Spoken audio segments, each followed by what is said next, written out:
പരീക്ഷയ്ക്ക് അറിഞ്ഞിരിക്കേണ്ട current affairs. ഒന്നാമതായി, കേരളത്തിലെ പുതിയ ഗവർണർ രാജേന്ദ്ര വിശ്വനാഥ് ആർലേക്കർ. കേരളത്തിലെ പുതിയ ഗവർണർ ആരാണ്? രാജേന്ദ്ര വിശ്വനാഥ് ആർലേക്കർ. ഇനി ബീഹാർ ഗവർണർ ആരിഫ് മുഹമ്മദ് ഖാൻ ആണ് ബീഹാറിലെ ഗവർണർ.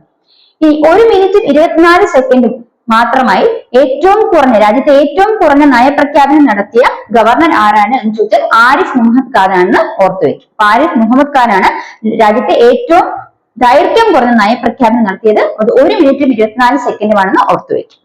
ഇനി കര, നാവിക, വ്യോമസേനകളുടെ സംയുക്ത സൈനിക താവളം നിലവിൽ വരുന്നത് എവിടെയാണ്? തിരുവനന്തപുരത്താണ്. കര, നാവിക, വ്യോമസേനകളുടെ സംയുക്ത സൈനിക താവളം നിലവിൽ വരുന്നത് തിരുവനന്തപുരത്താണ്. ഭിന്നശേഷിക്കാരായ യുവതി യുവാക്കളെ ഉൾപ്പെടുത്തി സംസ്ഥാന സാമൂഹ്യ നീതി വകുപ്പിന്റെ നേതൃത്വത്തിൽ രൂപവത്കരിച്ച കലാസംഘമാണ് റിഥം. ഭിന്നശേഷിക്കാരായ യുവതി യുവാക്കളെ ഉൾപ്പെടുത്തി സംസ്ഥാന സാമൂഹ്യ നീതി വകുപ്പിന്റെ നേതൃത്വത്തിൽ രൂപവത്കരിച്ച കലാസംഘം ഏതാണ്? റിഥം. ഒന്നുകൂടെ നോക്കാം. കേരളത്തിലെ പുതിയ ഗവർണർ ആരാണ്?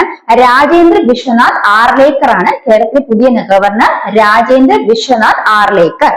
ഇനി ബീഹാറിലെ ഗവർണർ ആരിഫ് മുഹമ്മദ് ഖാൻ ആണ്. അദ്ദേഹത്തിന് രാജ്യത്തെ ഏറ്റവും കുറഞ്ഞ ദൈർഘ്യം കുറഞ്ഞ നയപ്രസംഗം നടത്തിയ റെക്കോർഡ് അദ്ദേഹത്തിനുണ്ട്.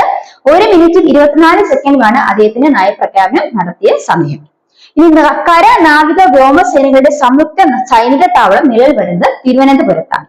ഭിന്നശേഷിക്കാരെ യുവതി യുവാക്കളെ ഉൾപ്പെടുത്തി സംസ്ഥാന സാമൂഹ്യ നീതി വകുപ്പിന്റെ നേതൃത്വത്തിൽ ആരംഭിച്ച രൂപവത്കരിച്ച കലാസംഘം ഏതാണെന്ന് ചോദിച്ചാൽ അത് റിഥമാണെന്ന് ഓർത്തുവയ്ക്കും.